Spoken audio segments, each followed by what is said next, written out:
یعنی کوئی ہوا میں تخیل میں باتیں نہیں کرتے، نہ ہی جذبات میں باتیں کرتے ہیں، بلکہ اپنے خیالات کو اور حقائق کو پڑھنے والے تک پہنچانے کی کوشش کرتے ہیں۔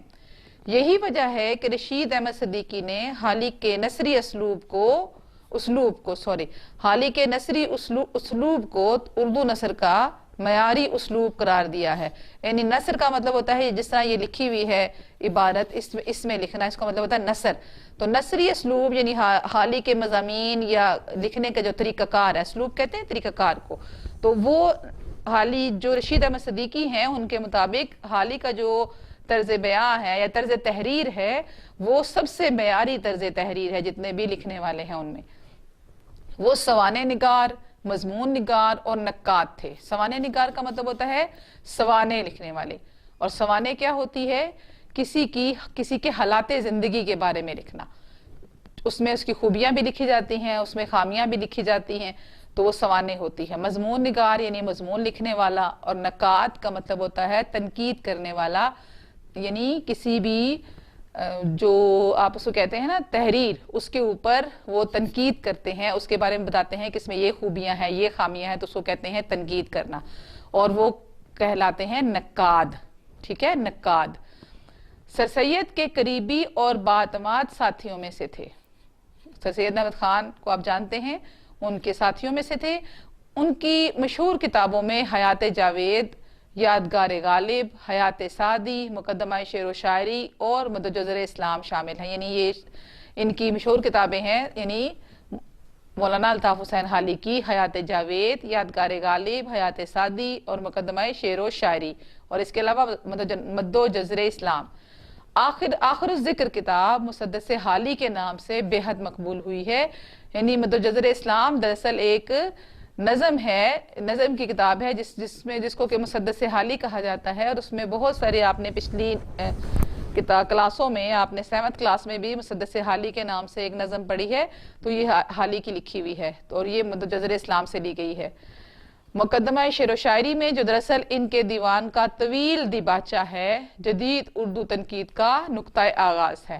ٹھیک ہے جی، یہاں تک آپ نے یہ بار بار اس کو، آپ کے پاس یہ ویڈیو ہوگی، آپ اس کو بار بار ریوائز کریں گے، اور اس کو دیکھ کر جیسا میں پڑھ رہی ہوں ویسے ہی ساتھ ساتھ پڑھیے گا، تاکہ آپ کو یہ سارا کچھ اس میں الفاظ سے جو ہے آپ الفاظ اچھے طریقے سے پڑھنا سیکھ جائیں۔ اور ابھی اس کے متعلق سوالوں کے جواب میں پڑھاتی ہوں۔ جی اسٹوڈینٹس، ابھی آپ نے مولانا الطاف حسین حالی کا مختصر سا تعارف پڑھا، تو اس سے ریلیٹڈ میں نے کچھ 3-4 سوال لکھے ہیں۔ آپ اس کو یہاں سے جب میں ابھی پڑھا رہی ہوں آپ کو، تو آپ اس کو اپنی نیٹ نوٹ بک پر نوٹ کر لیجئے گا۔ یہ آپ کے ان نوٹس کا حصہ نہیں ہے جو آپ کے پاس اردو کے موجود ہیں، آپ اس کو یہیں سے لکھ لیجئے گا۔ کیا ہے مولانا؟ پہلے سوال نمبر 1، مولانا الطاف حسین حالی کب اور کہاں پیدا ہوئے؟ جواب ہے مولانا الطاف حسین حالی 1837 میں 1837 میں پانی پت میں پیدا ہوئے۔ سوال نمبر 2 ہے، مولانا الطاف حسین حالی کے اساتذہ میں کون کون شامل ہیں؟ تو ابھی ہم نے پڑھا ہے۔ جواب، مولانا الطاف حسین حالی کے اساتذہ میں مرزا اسد اللہ خان غالب اور نواب مصطفیٰ خان شفتہ شامل تھے۔ شفتہ صرف لکھا ہوا تھا، ان کا پورا نام نواب مصطفیٰ خان شفتہ ہے۔ سوال نمبر 3، حالی کے اسلوب بیان کی سب سے نمایاں خوبی کیا ہے؟ اس کا جواب ہے حالی کے اسلوب بیان کی سب سے نمایاں خوبی مدعا نگاری ہے۔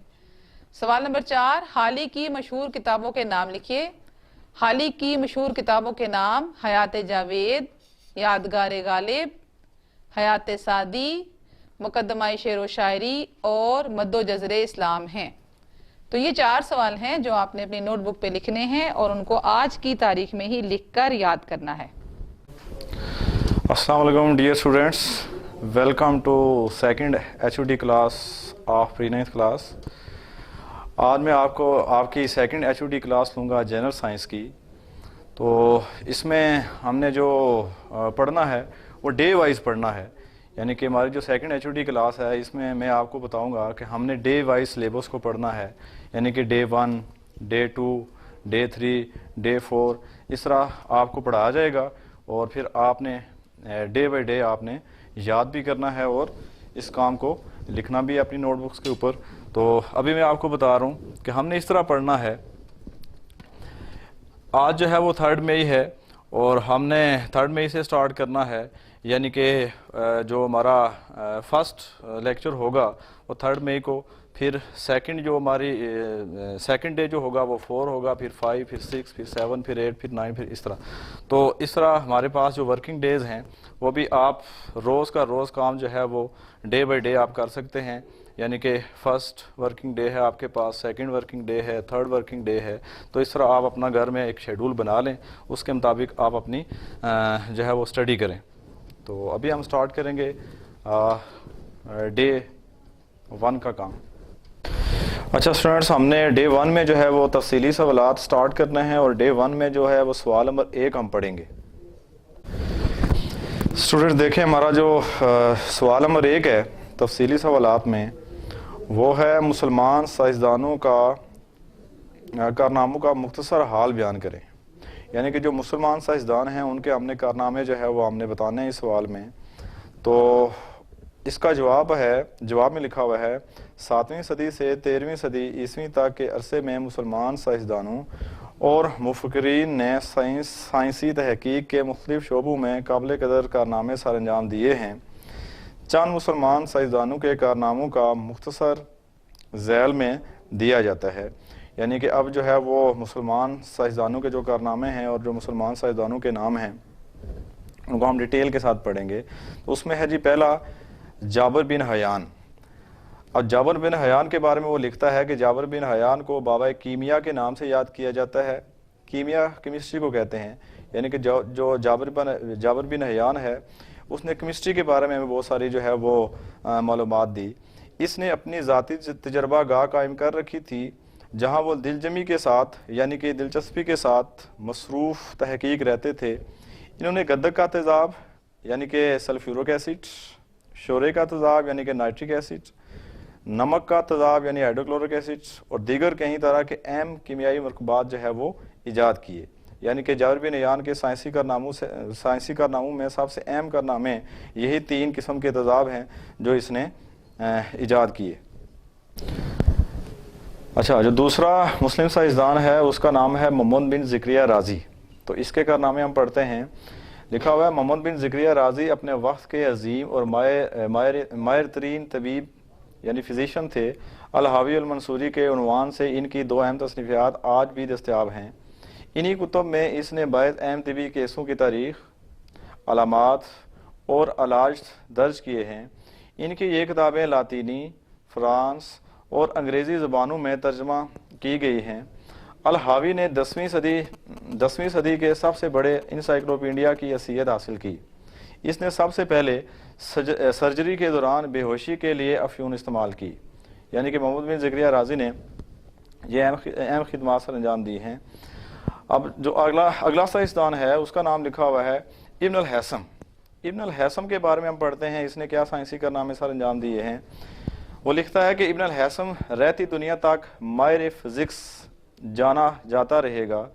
انہوں نے انعکاس اور انعطاف نور یعنی ریفلیکشن اور ریفریکشن کے بنیادی اصول پیش کیے. انعکاس اور انعطاف یعنی ریفلیکشن اور ریفریکشن کا مطلب یہ ہوتا ہے کہ ریفلیکشن کہتے ہیں کہ جب روشنی کسی چیز پہ لگتی ہے اور وہاں سے وہ ٹکرا کر اپنا رخ چین کر لے تو اس کو بولتے ہیں ریفلیکشن. ریفریکشن کہتے ہیں جب روشنی کسی چیز میں سے گزر جائے تو اس کو بولتے ہیں ریفریکشن. یعنی کہ ریفلیکشن روشنی جس سے ٹکرائے واپس مڑ جائے, ریفریکشن جس میں سے گزر جائے. اس کے اصول ابن الہیثم نے ہی جو ہے وہ پیش کیے ہیں. آگے وہ لکھتا ہے کہ اس نے حدسوں یعنی لینزز کی ساخت اور ان کی کارکردگی کے علاوہ آنکھ پر بھی تحقیق کی. یورپ میں وہ الحازم کے نام سے جانے جاتے ہیں. ان کی معروف کتاب المناظر کا ترجمہ لاطینی زبان میں ہوا ہے. ابن الہیثم کو بابا بصیرت فادر آف آپٹکس تسلیم کیا جاتا ہے. یہاں ہمارا جو ڈے 1 کا کام ہے وہ مکمل ہوا.